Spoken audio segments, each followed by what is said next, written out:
Chapter 12. The Gift of Beauty.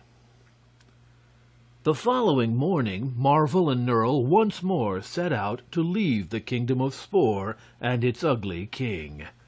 They selected another pathway leading from the castle and traveled all day, coming at nightfall into view of the place whence they had started, with its solemn rows of giants and gray men standing ready to receive them.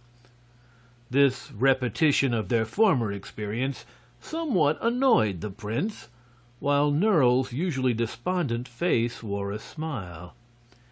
"I see trouble ahead," murmured the esquire, almost cheerfully. "Since the king cannot conquer us by force, he intends to do it by sorcery." Marvel did not reply, but greeted the king quietly, while Terribus welcomed their return as calmly as if he well knew they could not escape him. That evening the prince made another pass toward the king with his hand and muttered again the magic word. Nerl was watching and saw the upper eye of Terribus glide still farther down his forehead and the other eye move again toward the left. The swaying nose shrank to a few inches in length, and the skin that had once been so brilliantly crimson turned to a dull red color. This time the courtiers and ladies-in-waiting also noticed the change in the king's features, but were afraid to speak of it, as any reference to their monarch's personal appearance was by law punishable by death. Terribus saw the startled looks directed upon him and raised his hand to feel of his nose and eyes, but thinking that if any change in his appearance had taken place he must be uglier than before, he only frowned and turned away his head. The next day the king's guests made a third attempt to leave his dominions, but met with no better success than before, for a long and tedious ride only brought them back to their starting place in the evening. This time Prince Marvel was really angry, and striding into the king's presence he reproached him bitterly, saying, "Why do you prevent us from leaving your kingdom? We have not injured you in any way." "You have seen me," returned Terribus calmly, "and I do not intend you shall go back to the world and tell people how ugly I am." The prince looked at him and could not repress a smile.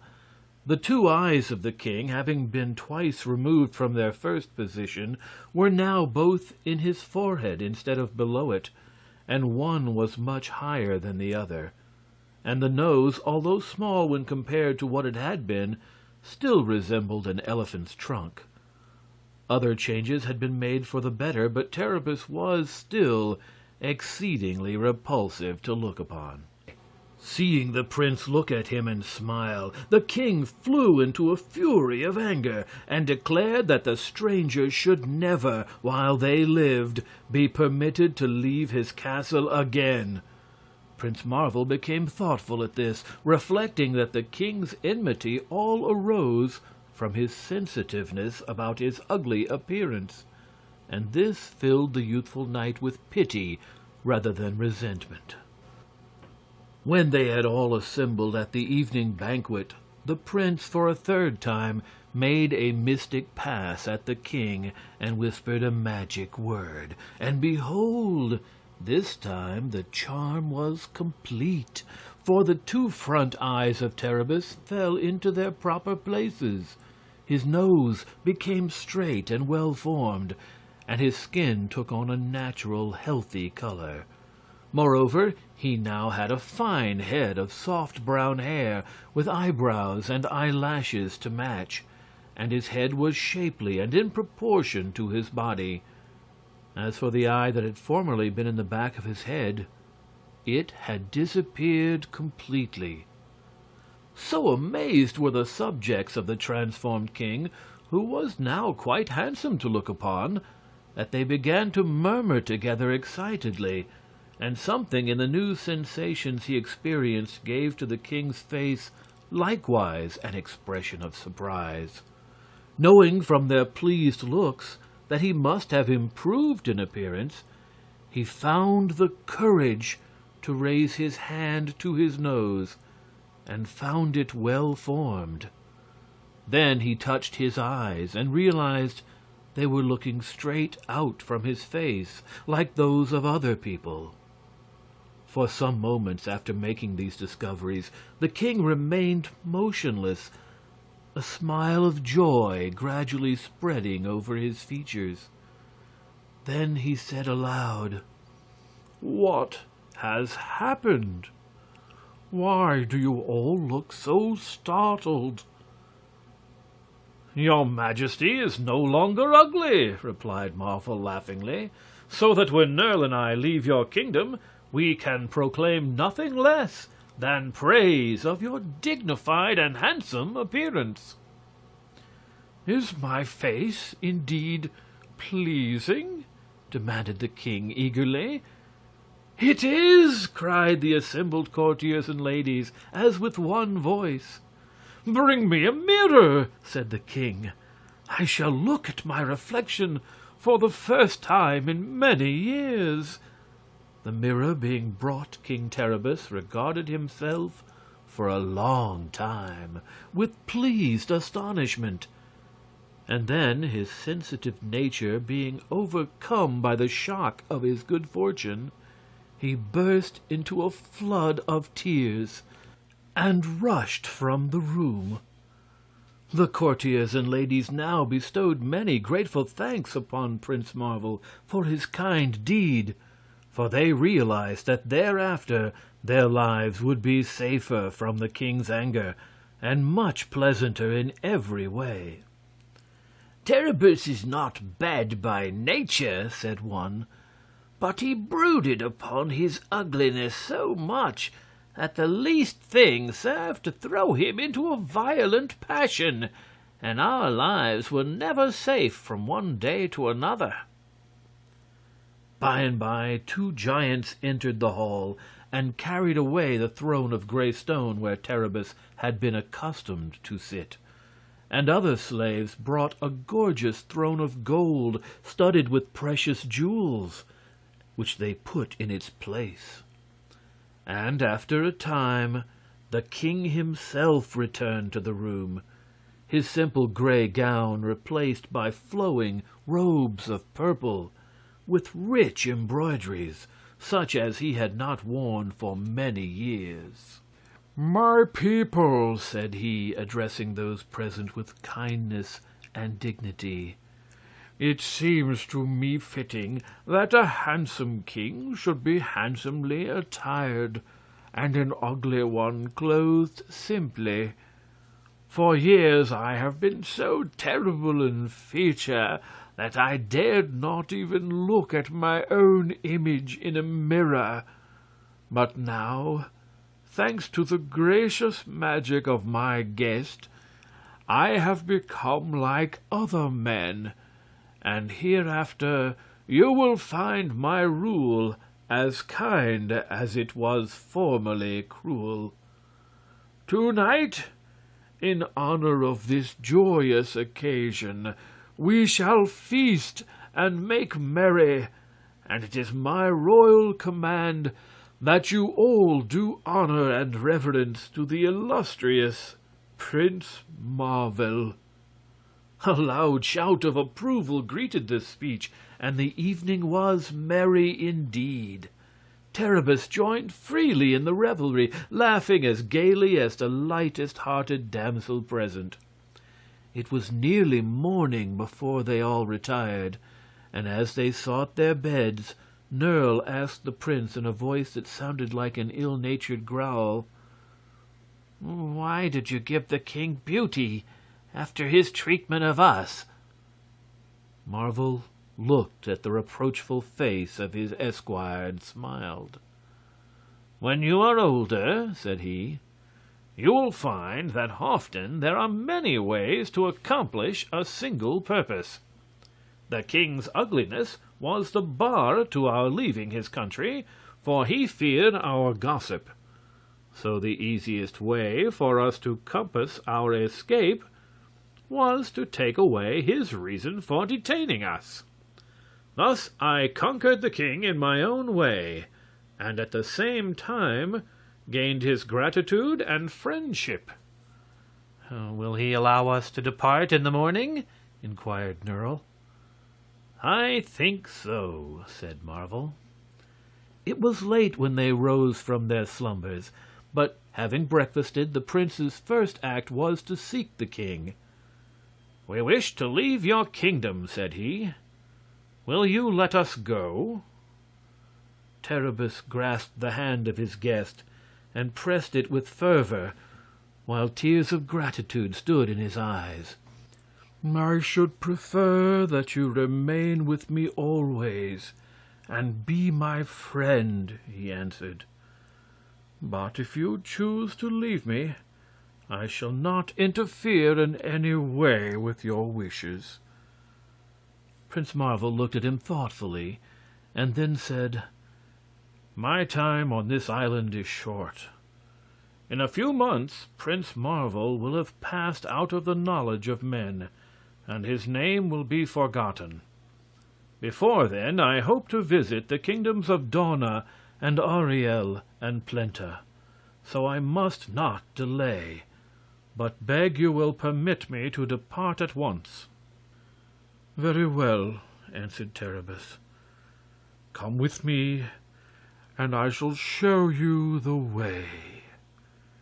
He led the prince and Nerle to a high wall of rock, and placing his hand upon its rough surface, touched a hidden spring. Instantly an immense block of stone began to swing backward, disclosing a passage large enough for a man on horseback to ride through. "This is the one road that leads out of my kingdom," said Terribus. "The others all begin and end at the castle, so that unless you know the secret of this passage, you could never escape from Spore." "But where does this road lead?" asked Marvel. "To the kingdom of Auriel, which you desire to visit. It is not a straight road, for it winds around the land of Twi, so it will carry you a little out of your way." "What is the land of Twi?" inquired the prince. "A small country, hidden from the view of all travelers," said Terribus. "No one has ever yet found a way to enter the land of Twi. Yet there is a rumor that it is ruled by a mighty personage called the High Ki." "And does the rumor state what the High Ki of Twi is like?" "No, indeed," returned the king, smiling. "So it will do you no good to be curious. And now, farewell, and may good luck attend you. Yet bear in mind the fact that King Terribus of Spore owes you a mighty debt of gratitude, and if you ever need my services, you have but to call on me, and I shall gladly come to your assistance." "I thank you," said Marvel, "but there is small chance of my needing help. Farewell, and may your future life be pleasant and happy." With this he sprang to the saddle of his prancing charger, and, followed by Nerle, rode slowly through the stone arch. The courtiers and ladies had flocked from the palace to witness their departure, and the giants and dwarves and gray men were drawn up in long lines to speed the king's guests. So it was a brilliant sight that Marvel and Nerle looked back on. But once they were clear of the arch, the great stone rolled back into its place, shutting them out completely from the kingdom of Spore, with its turreted castle and transformed king. End Chapter 12. Chapter 13. The Hidden Kingdom of Twi. Knowing that at last they were free to roam according to their desire, the travelers rode gaily along the paths, taking but scant heed of their way. Our faces are set toward new adventures, remarked the prince. Let us hope they will prove more pleasant than the last. To be sure, responded Nerle. Let us hope, at any rate, that we shall suffer more privations and encounter more trouble than we did in that mountainous kingdom of Spore. Then he added, For one reason, I regret you are my master.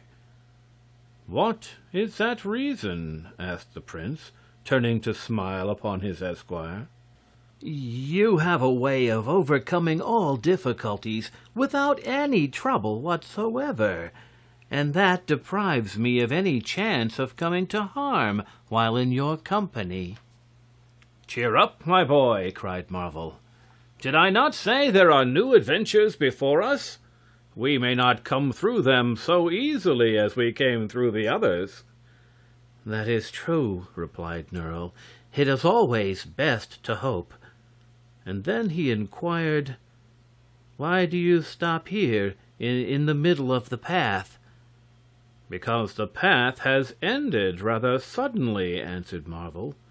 Here is a thick hedge of prickly briars barring our way. Nerle looked over his master's shoulder and saw that a great hedge, high and exceedingly thick, cut off all prospect of their advancing. This is pleasant, said he, but I might try to force our way through the hedge. The briars would probably prick me severely, and that would be delightful. Try it, the prince returned with twinkling eyes.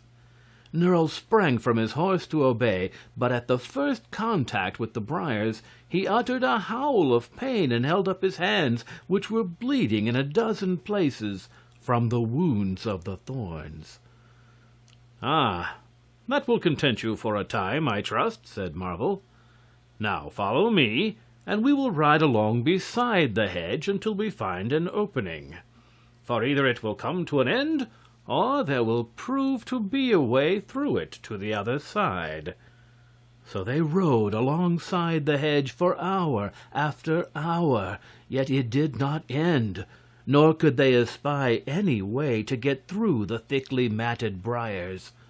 By and by night fell, and they tethered their horses to some shrubs where there were a few scanty blades of grass for them to crop, and then laid themselves down upon the ground with bare rocks for pillows, where they managed to sleep soundly until morning.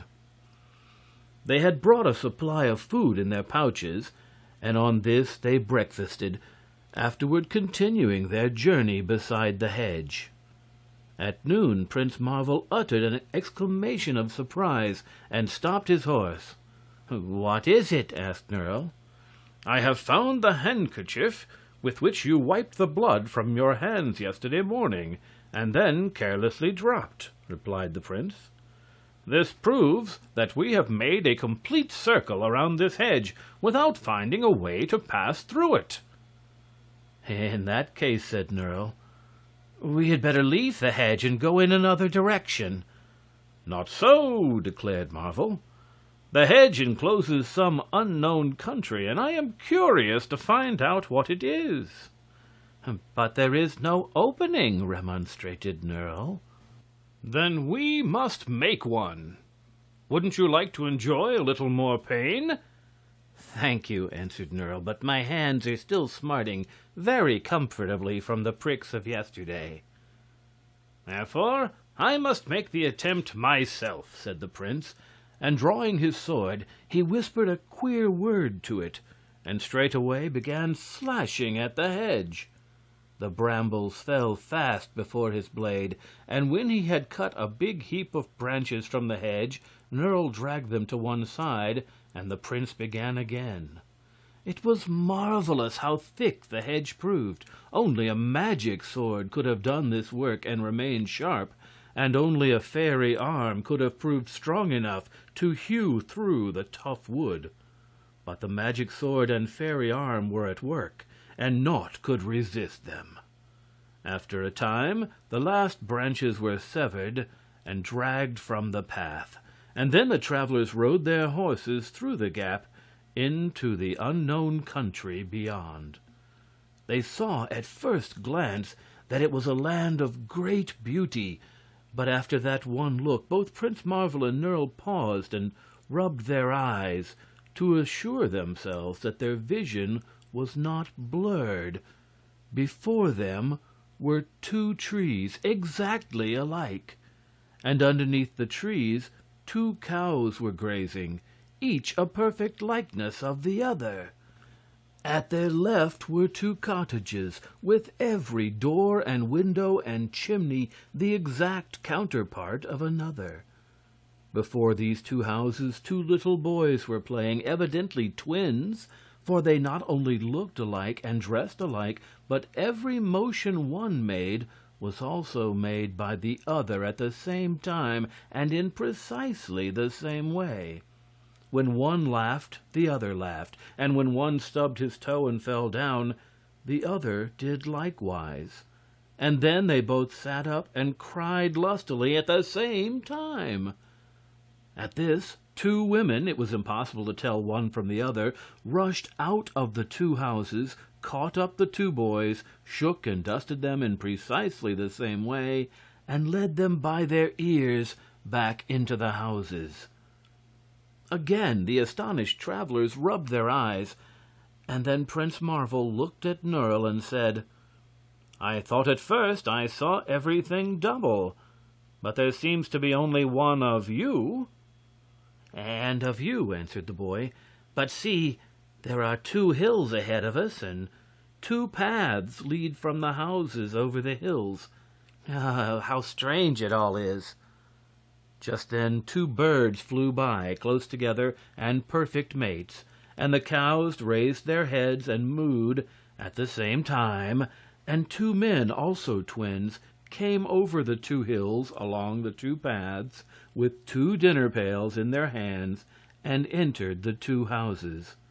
They were met at the doors by the 2 women, who kissed them exactly at the same time and helped them off with their coats with the same motions, and closed the 2 doors with 2 slams at the same instant.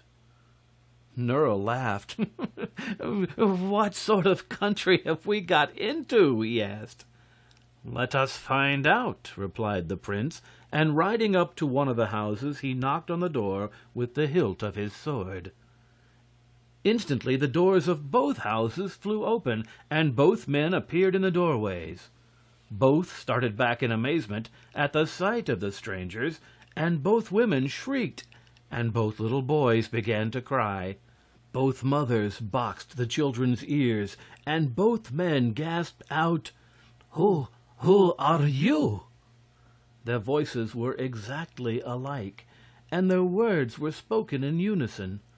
Prince Marvel replied courteously, "We are 2 strangers who have strayed into your country, but I do not understand why our appearance should so terrify you." "Why, you are singular. There is only half of each of you," exclaimed the 2 men together. "Not so," said the prince, trying hard not to laugh in their faces. "We may be single, while you appear to be double, but each of us is perfect, nevertheless." "Perfect? And only half of you?" cried the men.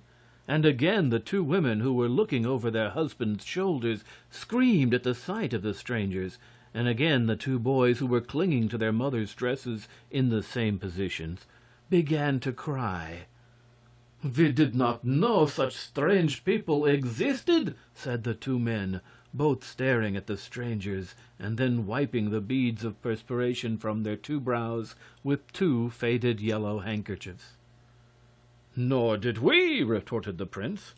"I assure you we are as much surprised as you are." Nerle laughed again at this, and to hear only one of the strangers speak and the other only laugh seemed to terrify the double people anew. So Prince Marvel quickly asked, "Please tell us what country this is." "The land of Twi," answered both men together. "Oh, the land of Twi. And why is the light here so dim?" continued the prince.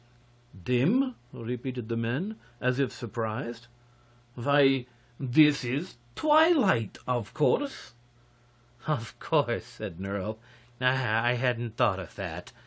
We are in the long-hidden land of Twi, which all men have heard of, but no man has found before. And who may you be? Questioned the prince, looking from one man to the other curiously. We are Twis, they answered. Twice? Twis, inhabitants of Twi. It's the same thing, laughed Nerle. You see everything twice in this land. Are none of your people single? Asked Prince Marvel. Single? Returned the men, as if perplexed. We don't understand. Are you all double, or are some of you just one? Said the prince, who found it difficult to put his question plainly. What does one mean? Asked the men. There is no such word as one in our language. They have no need of such a word, declared Nerle. We are only poor laborers, explained the men. But over the hills lie the cities of Twi, where the Ki and the Ki dwell, and also the High Ki. Ah, said Marvel, I've heard of your High Ki. Who is he? The men shook their heads, together and with the same motion. We have never seen this glorious High Ki, they answered. The sight of their faces is forbidden. None but the Ki and the Ki has seen the supreme rulers and High Ki. I'm getting mixed, said Nerle. All this about the Ki and the Ki and the High Ki makes me dizzy. Let's go on to the city and explore it. That is a good suggestion, replied the prince. Goodbye, my friends, he added, addressing the men. They both bowed, and although they still seemed somewhat frightened, they answered him civilly and in the same words, and closed their doors at the same time. So Prince Marvel and Nerle rode up the double path to the hills, and the two cows became frightened and ran away with the same swinging step, keeping an exact space apart. And when they were a safe distance, they both stopped, looked over their right shoulders, and mooed at the same instant. Chapter 14: The Ki and the Ki. From the tops of the hills, the travelers caught their first glimpse of the wonderful cities of Twi. Two walls surrounded the cities, and in the walls were two gates just alike. Within the enclosures stood many houses, but all were built in pairs, from the poorest huts to the most splendid palaces. Every street was double, the pavements running side by side. There were 2 lampposts on every corner, and in the dim twilight that existed, these lampposts were quite necessary. If there were trees or bushes anywhere, they invariably grew in pairs, and if a branch was broken on one, it was sure to be broken on the other, and dead leaves fell from both trees at identically the same moment. Much of this Marvel and Nerle learned after they had entered the cities, but the view from the hills showed plainly enough that the double plan existed everywhere and in every way in this strange land. They followed the paths down to the gates of the walls, where 2 pairs of soldiers rushed out and seized their horses by the bridles. These soldiers all seemed to be twins, or at least mates, and each one of each pair was as like the other as are 2 peas growing in the same pod. If one had a red nose, the other's was red in the same degree, and the soldiers that held the bridles of Nerle's horse both had their left eyes bruised and blackened, as if from a blow of the same force. These soldiers, as they looked upon Nerle and the prince, seemed fully as much astonished and certainly more frightened than their prisoners. They were dressed in bright yellow uniforms with green buttons, and the soldiers who had arrested the prince had both torn their left coat sleeves and had patches of the same shape, upon the seats of their trousers. "How dare you stop us, fellows?" asked the prince sternly. The soldiers holding his horse both turned and looked inquiringly at the soldiers holding Nerl's horse, and these turned to look at a double captain who came out of 2 doors in the wall and walked up to them. "Such things were never before heard of," said the 2 captains, their startled eyes fixed upon the prisoners. "We must take them to the Kai and the Kai." "Why so?" asked Prince Marvel. "Because," replied the officers, "they are our rulers under grace of the High Kai, and all unusual happenings must be brought to their notice. It is our law, you know, the law of the Kingdom of Twi." "Very well," said Marvel quietly. "Take us where you will, but if any harm is intended us, you will be made to regret it." "The Kai and the Kai will decide," returned the captains gravely, their words sounding at the same instant. And then the 2 pairs of soldiers led the horses through the double streets, the captains marching ahead with drawn swords, and crowds of twin men and twin women coming from the double doors of the double houses to gaze upon the strange sight of men and horses who were not double. Presently they came upon a twin palace with twin turrets rising high into the air, and before the twin doors the prisoners dismounted. Marvel was escorted through one door and Nerl through another, and then they saw each other going down a double hallway to a room with a double entrance. Passing through this, they found themselves in a large hall with 2 domes set side by side in the roof.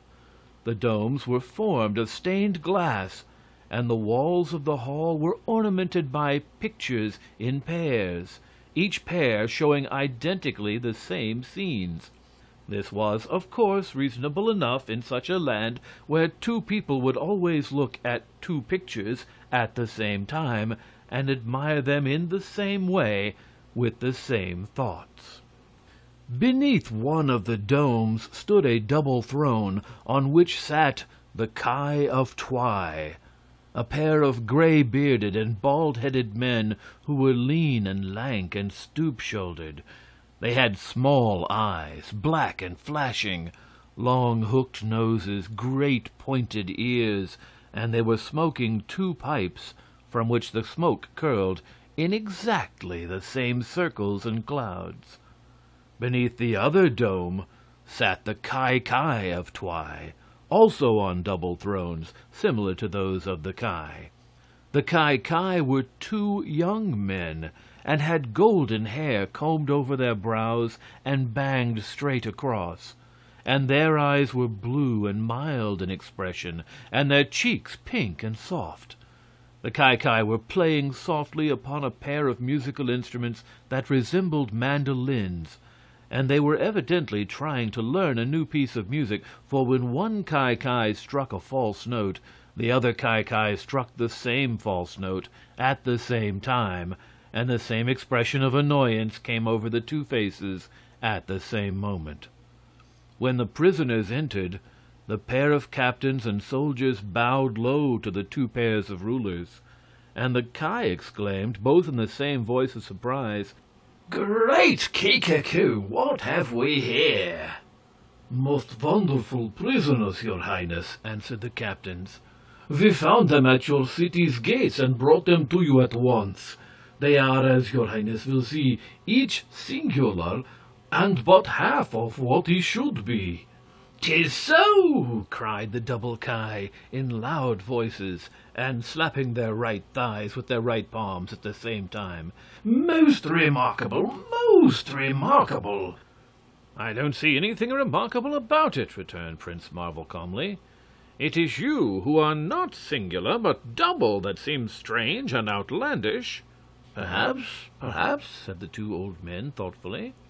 "It is what we are not accustomed to that seems to us remarkable. Eh, Kai?" they added, turning to the other rulers. The Kai, who had not spoken a word but continued to play softly, simply nodded their blond heads carelessly. So the Ki looked again at the prisoners and asked, "How did you get here?" "We cut a hole through the prickly hedge," replied Prince Marvel. "A hole through the hedge? Oh, great Kikaku!" cried the gray-bearded Ki. "Is there, then, anything or any place on the other side of the hedge?" "Why, of course. The world is there," returned the prince, laughing. The old men looked puzzled and glanced sharply from their little black eyes at the prisoners. "We thought nothing existed outside the hedge of Twi," they answered simply. "But your presence here proves we were wrong, eh, Kai?" This last was again directed toward the pair of musicians, who continued to play and only nodded quietly as before. "Now that you are here," said the twin Ki, stroking their two gray beards with their two left hands in a nervous way, "it must be evident to you that you do not belong here. Therefore, you must go back through the hedge again and stay on the other side. Eh, Kai?" The Ki still continued playing, but now spoke the first words the prisoners had heard from them. "I must die," said the Ki in soft, agreeable voices. "Die?" echoed the twin Ki. "Die? Great Kikaku! And why so?" "Because if there is a world on the other side of the hedge, they would tell on their return all about the land of Twi, and others of their kind would come through the hedge from curiosity and annoy us. We cannot be annoyed. We are busy."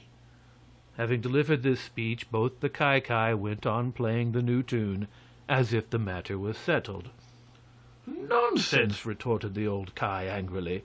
"You are getting more and more bloodthirsty every day, our sweet and gentle Ki. But we are the Ki, and we say the prisoners shall not die." "We say they shall," answered the youthful Ki, nodding their two heads at the same time with a positive motion.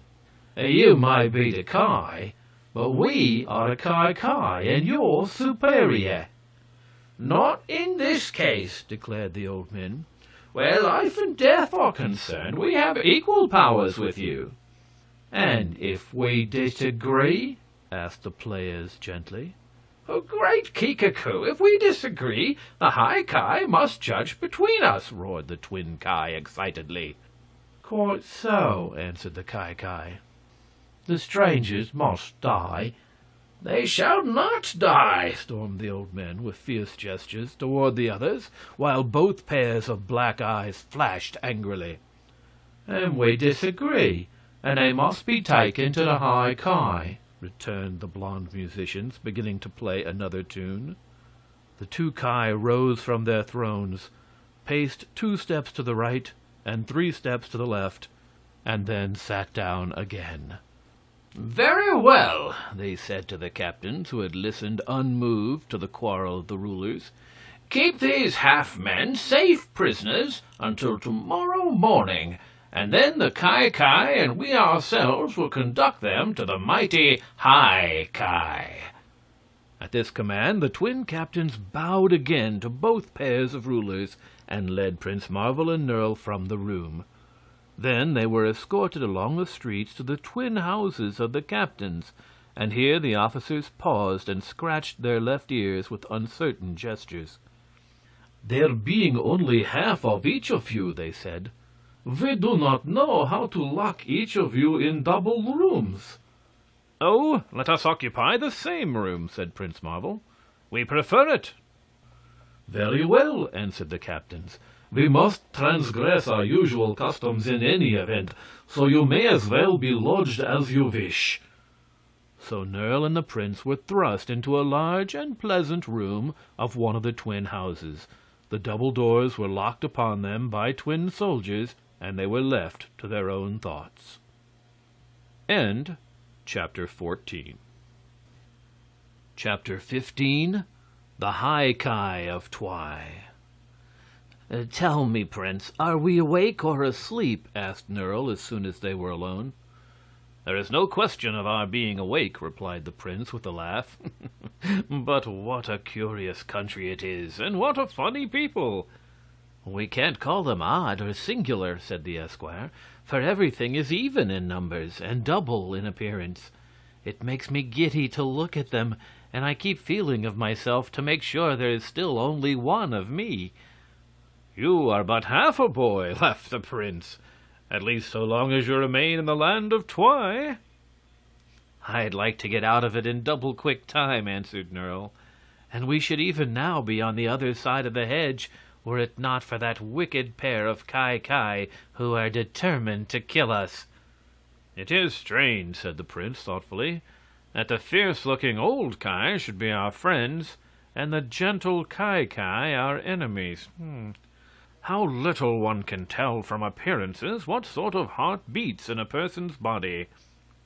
Before Nerle could answer, the two doors opened, and two pairs of soldiers entered. They drew two small tables before the prince and two before Nerle, and then other pairs of twin soldiers came and spread cloths on the tables and set twin platters of meat and bread and fruit on each of the tables. When the meal had been arranged, the prisoners saw that there was enough for 4 people instead of 2, and the soldiers realized this also, for they turned puzzled looks first on the tables and then on the prisoners. Then they shook all their twin heads gravely and went away, locking the twin doors behind them. We have one advantage in being singular, said Nerle cheerfully, and that is we are not likely to starve to death, for we can eat the portions of our missing twins as well as our own. I should think you would enjoy starving, remarked the prince. No, I believe I have more exquisite suffering in store for me, since I have met that gentle pair of Ki, said Nerle. While they were eating, the 2 captains came in and sat down in 2 chairs. These captains seemed friendly fellows, and after watching the strangers for a while, they remarked, "We are glad to see you able to eat so heartily, for tomorrow you will probably die." "That is by no means certain," replied Marvel, cutting a piece from one of the twin birds on a platter before him, to the extreme surprise of the captains, who had always before seen both birds carved alike at the same time. "Your gray-bearded old Ki say we shall not die." "True," answered the captains, "but the Ki have declared you shall." "Their powers seem to be equal," said Nerle, "and we are to be taken before the High Ki for judgment." "Therein lies your danger," returned the captain, speaking in the same tones and with the same accents on their words. "For it is well known the Ki has more influence with the High Ki than the Ki has." "Hold on," cried Nerle. "You are making me dizzy again. I can't keep track of all these Kis." "What is the High Ki like?" asked Prince Marvel, who was much interested in the conversation of the captains. But this question the officers seemed unable to answer. They shook their heads slowly and said, "The High Ki are not visible to the people of Twi. Only in cases of the greatest importance are the High Ki ever bothered or even approached by the Ki and the Ki, who are supposed to rule the land according to their own judgment. But if they chance to disagree, then the matter is carried before the High Ki, who live in a palace surrounded by high walls in which there are no gates. Only these rulers have ever seen the other side of the walls, or know what the High Ki are like." "That is strange," said the prince. "But we ourselves, it seems, are to see the High Ki tomorrow, and whoever they may chance to be, we hope to remain alive after the interview." "That is a vain hope," answered the captains, "for it is well known that the High Ki usually decide in favor of the Ki against the wishes of the old Ki." "That is certainly encouraging," said Nerle. When the captains had gone and left them to themselves, the esquire confided to his master his expectations in the following speech. This High-Ki sounds something terrible and fierce in my ears, and as they are doubtless a pair, they will be twice terrible and fierce. Perhaps his royal doublets will torture me most exquisitely before putting me to death, and then I shall feel that I have not lived in vain." They slept in comfortable beds that night, although an empty twin bed stood beside each one they occupied. And in the morning they were served another excellent meal, after which the captains escorted them again to the twin palaces of the Ki and the Ki.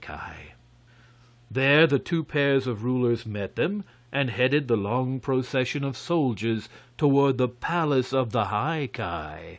First came a band of music, in which many queer sorts of instruments were played in pairs by twin musicians, and it was amusing to Nerle to see the twin drummers roll their twin drums exactly at the same time, and the twin trumpets peal out twin notes. After the band marched the double Ki and the double Ki, their four bodies side by side in a straight line. The Ki had left their musical instruments in the palace, and now wore yellow gloves with green stitching down the backs, and swung gold-headed canes jauntily as they walked. The Ki stooped their aged shoulders and shuffled along with their hands in their pockets, and only once did they speak, and that was to roar, "Great Kika-Koo!" when the Ki jabbed their canes down on the Ki's toes. Following the Ki and the Ki came the prince and Nerle, escorted by the twin captains, and then there were files of twin soldiers bringing up the rear. Crowds of twin people, with many twin children amongst them, turned out to watch the unusual display, and many pairs of twin dogs barked together in unison and snapped at the heels of the marching twin soldiers. By and by they reached the great wall surrounding the High Ki's palace, and sure enough there was never a gate in the wall by which any might enter. But when the Ki and the Ki had blown a shrill signal upon two pairs of whistles, they all beheld two flights of silver steps begin to descend from the top of the wall, and these came nearer and nearer the ground until at last they rested at the feet of the Ki. Then the old men began ascending the steps carefully and slowly, and the captains motioned to the prisoners to follow. So Prince Marvel followed one of the Ki up the steps, and Nerle the other Ki, while the two Ki came behind them so they could not escape. So to the top of the wall they climbed, where a pair of twin servants in yellow and green, which seemed to be the royal colors, welcomed them and drew up the pair of silver steps, afterward letting them down on the other side of the wall, side by side. They descended in the same order as they had mounted to the top of the wall, and now Prince Marvel and Nerle found themselves in a most beautiful garden, filled with twin beds of twin flowers with many pairs of rare shrubs. Also there were several double statuettes on pedestals, and double fountains sending exactly the same sprays of water the same distance into the air. Double walks ran in every direction through the garden, and in the center of the enclosure stood a magnificent twin palace, built of blocks of white marble exquisitely carved. The Ki and the Ki at once led their prisoners toward the palace, and entered at its large arched double doors, where several pairs of servants met them. These servants, they found, were all dumb, so that should they escape from the palace walls they could tell no tales of the High Ki.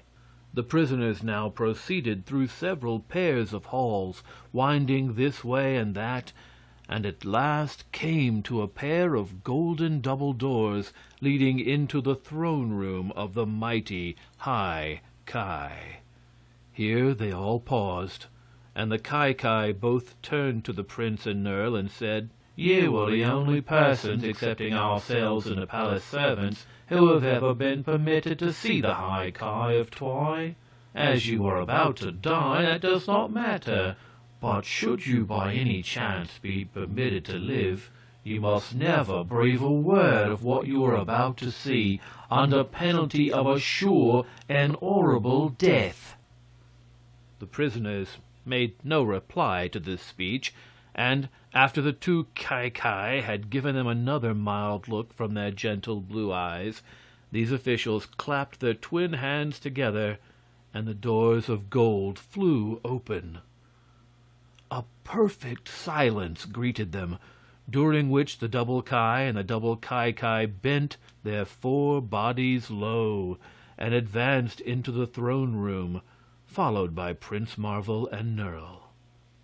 In the center of the room stood two thrones of dainty filigree work in solid gold, and over them were canopies of yellow velvet, the folds of which were caught up and draped with bands of green ribbon. And on the throne were seated two of the sweetest and fairest little maidens that mortal man had ever beheld. Their lovely hair was fine as a spider's web.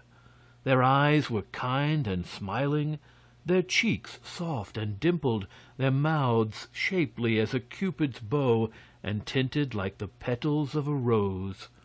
Upon their heads were set two crowns of fine spun gold, worked into fantastic shapes and set with glittering gems. Their robes were soft silks of pale yellow, with strings of sparkling emeralds for ornaments. Anything so lovely and fascinating as these little maids, who were precisely alike in every particular, neither Prince Marvel nor Nerle had ever dreamed could exist. They stood for a time spellbound and filled with admiration, while the two pairs of rulers bowed again and again before the dainty and lovable persons of their High Ki. But it was hard for Nerle to keep quiet for long, and presently he exclaimed, in a voice loud enough to be heard by all present, "By the great Kikaku of our friend Sakai, these darling High Ki of Twi are sweet enough to be kissed." Chapter 16. The Rebellion of the High Ki. The bold speech of Nerle's made the two damsels laugh at the same time, and their sweet laughter sounded like rippling strains of harmonious music. But the two Ki frowned angrily, and the two Ki looked at the boy in surprise, as if wondering at his temerity.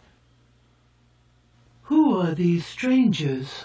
asked the pretty High Ki, speaking together as all the twins of Twi did. "And why are they not mates, but only half of each other?" "These questions, your supreme highnesses," said the blonde-haired pair of Ki, "we are unable to answer." "Perhaps, then, the strangers can answer themselves," said the little maid, smiling first upon the Ki and then upon the prisoners. Prince Marvel bowed. "I am from the great outside world," said he, "and my name is Prince Marvel. Until now I have never seen people that live in pairs and speak in unison and act in the same way and think the same thoughts. My world is much bigger than your world, and in it every person is proud to think and act for himself. You say that I am only a half, but that is not so. I am perfect without a counterpart. My friend Nerle is perfect without a counterpart, and it is yourselves who are halved. For in the land of Twi, no person is complete or perfect without its other half, and it seems to take two of you to make one man, or one maid." The sweet faces of the twin High Ki grew thoughtful at this speech, and they said, "Indeed, it may be you are right. But it is our custom in Twi to do everything double and to live double." And then, turning to the Ki, they asked, "Why have you brought these strangers here?" To ask your highnesses to permit them to return again to the world from whence they came," answered the Ki, both of them regarding their supreme rulers earnestly. But here the Ki spoke up quickly in their mild voices, saying, "That is not our idea, your highness. We, the Ki of Twi, think it is best the strangers shall be put to death, and we pray your supreme highnesses to favor our wish." The two little maids looked from the Ki to the Ki and frowned and pouted their rosy lips in evident perplexity. But Nerle whispered to Prince Marvel, "It's all up with us. I know very well why her royal doublets always favors the Ki. It is because they are young and handsome, while the Ki are old and ugly. Both of her will condemn us to death. You see if she don't." This seemed somewhat mixed, but Nerle was in earnest, and Prince Marvel, who had not forgotten his fairy lore, began to weave a silent spell over the head of the nearest twin High Ki. But just as it was completed, and before he had time to work the spell on the other twin, the Ki grew impatient and exclaimed, "We beg your highnesses not to keep us waiting. Let us have your decision at once." And the twin maidens raised their fair heads and replied. But the reply was of such a nature that both the old Ki and both the young Ki staggered backwards in amazement. For one of the twin High Ki said, "They shall die," and the other twin High Ki said at the same instant, "They shall not die." Had twin thunderbolts fallen through the twin roofs of the twin palaces and struck the twin Ki and the twin Ki upon their twin heads, it would have created no more stupendous a sensation than did this remark. Never before had any two halves of a twin of the land of Twi thought differently or spoken differently. Indeed, it startled the two maidens themselves as much as it did their hearers, for each one turned her head toward the other and, for the first time in her life, looked into the other's face. This act was fully as strange as their speech, and a sudden horrible thought came into the startled heads of the twin Ki and the twin Ki. The High Ki of Twi was no longer one, but two, and these two were thinking and acting each independent of the other. It is no wonder the shock rendered them speechless for a time, and they stood swaying their four bodies with their 8 eyes bulging out like those of fishes and their 4 mouths wide open, as if the two pairs had become one quartet. The faces of the two maids flushed as they gazed upon each other. "How dare you contradict me?" asked one. "How dare you contradict me?" demanded the other. And not only were these questions asked separately, but the accent on the words was different, and their twin minds seemed to get farther apart every moment. "I'm the High Ki of Twi," said one. "You're not. I'm the High Ki," retorted the other. "The stranger shall die," snapped one. "They shall live," cried the other. "My will is supreme." "It's not. My will is supreme," returned the other twin. The bald heads of the ancient Ki were bobbing in amazement, first to one maid and then toward the other. The blonde hairs of the two Ki were standing almost on end, and their eyes stared straight before them as if stupefied with astonishment. Nerle was bellowing with rude laughter and holding his sides to keep from getting a stitch in them, while Prince Marvel stood quietly attentive and smiling with genuine amusement, for he alone understood what had happened to separate the twin High Ki. The girls did not seem to know how to act under their altered conditions. After a time one of them said, "We will leave our dispute to be settled by the Ki and the Ki." "Very well," agreed the other. "Then I say your half is right," declared the Ki, both their right forefingers pointing to the maiden who had condemned the strangers to death. "And I decide that your half is right," exclaimed the Ki, both their trembling forefingers pointing to the maiden who had said the strangers should live. "Well," said one girl. "Well," said the other. "The powers of the Ki and the Ki are equal," said the first. "We are no nearer a settlement of our dispute than we were before." "My dear young ladies," said Prince Marvel politely, "I beg you will take time to think the matter over, and see if you cannot come to an agreement. We are in no hurry." "Very well," decided the twins, speaking both together this time. "We command you all to remain in the palace until we have settled our own strange dispute. The servants will care for you, and when we are ready to announce our decision, we shall again send for you." Everyone bowed at this command and retired from the room, but Nerl looked over his shoulder as he went through the doorway and saw that the two High Ki had turned in their seats and were facing each other, and that both their faces wore angry and determined expressions. End chapter 16. Chapter 17.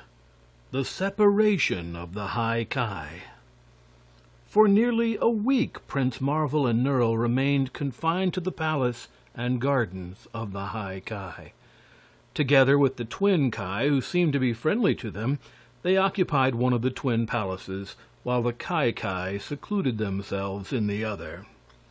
The pretty High Ki maidens they did not see at all, nor did they know what part of the palaces they occupied, not being permitted to wander away from the rooms allotted to them, except to walk in the garden.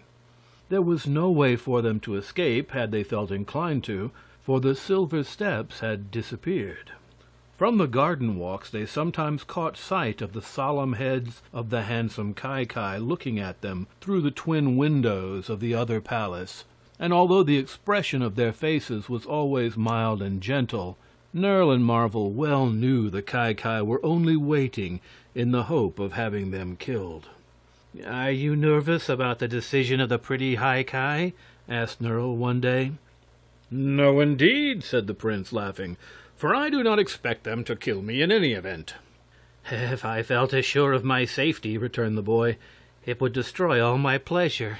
These are really happy days for me. Every moment I expect to see the executioner arrive with his axe."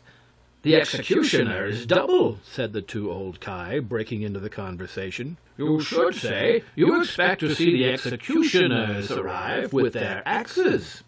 "Then how will they cut off my head with two axes? For I suppose they will both chop at the same time, and I have but one neck." "Wait and see," answered the two Ki, sighing deeply and rubbing their red noses thoughtfully. "Oh, I'll wait," answered the boy.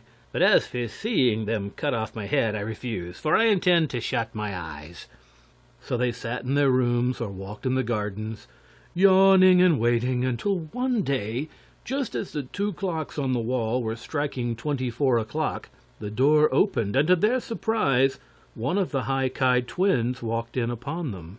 She was as sweet and fair to look upon as when she occupied one of the beautiful thrones, but at first no one could tell which of the High Ki she was, their friend or their enemy. Even the Ki were puzzled and anxious, until the girl said, "My other half and I have completely separated, for we have agreed to disagree for all time. And she has gone to ask the Ki to assist her, for war is declared between us, and hereafter her color is to be the green and mine the yellow. And we intend to fight until one of us conquers and overthrows the other." This announcement was interesting to Marvel and Nerl, but greatly shocked the aged Ki, who asked, "What is to become of our kingdom? Half of a High Ki cannot rule it. It is against the law." "I will make my own laws when I have won the fight," returned the girl, with a lovely smile. "So do not let that bother you. And now tell me, will you help me to fight my battles?" "Willingly!" exclaimed Nerl and Prince Marvel, almost as if they had been twins of Twi. And the Ki rubbed their bald heads a moment, and then sneezed together and wiped their eyes on faded yellow handkerchiefs, and finally declared they would stick to her Supreme Highness through thick and thin. Then go over the wall to the cities at once, and get together all the soldiers to fight for me and my cause," commanded the girl. The twin Ki at once left the room, and the High Ki sat down and began to ask questions of Prince Marvel and Nerle about the big outside world from whence they came. Nerle was rather shy and bashful before the dainty little maiden, whose yellow robe contrasted delightfully with her pink cheeks and blue eyes and brown flowing locks. But Prince Marvel did not mind girls at all, so he talked with her freely, and she in return allowed him to examine the pretty gold crown she wore upon her brow. By and by the Ki came back with both faces sad and gloomy. "Your Highness," they announced, "we have bad news for you. The other High Ki, who is wearing a green gown, has been more prompt in action than yourself. She and the Ki have secured the silver steps and will allow no others to use them. And already they have sent for the soldiers of the royal armies to come and aid them. So we are unable to leave the garden, and presently the army will be here to destroy us." Then the girl showed her good courage, for she laughed and said, "Then we must remain here and fight to the last. And if I am unable to save you, who are my friends, it will be because I cannot save myself." This speech pleased Prince Marvel greatly. He kissed the little maid's hand respectfully and said, "Fear nothing, your Highness. My friend and I are not so helpless as you think. We consider it our privilege to protect and save you, instead of your saving us. And we are really able to do this in spite of the other High Ki and her entire army." So they remained quietly in the palace the rest of that day, and no one molested them in the least. In the evening the girl played and sang for them, and the ancient pair of Ki danced a double shuffle for their amusement that nearly convulsed them with laughter, for one danced exactly like the other, and the old men's legs were still very nimble, although their wrinkled faces remained anxiously grave throughout their antics. Nerle also sang a song about the king of thieves whom Prince Marvel had conquered, and another about the red rogue of Dawna, so that altogether the evening passed pleasantly enough, and they managed to forget all their uneasy doubts of the morrow.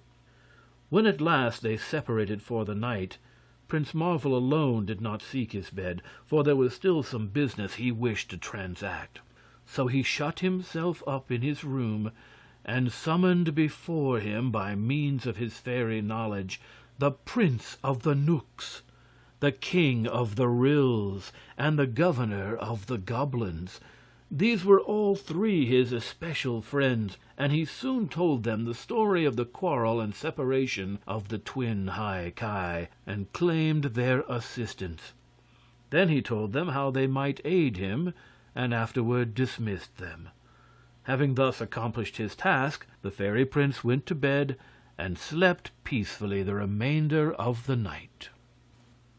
The next morning the blonde Ki and all the army of Twi, which had been won to their cause, came climbing up the silver steps and over the wall to the palace of the green High Ki.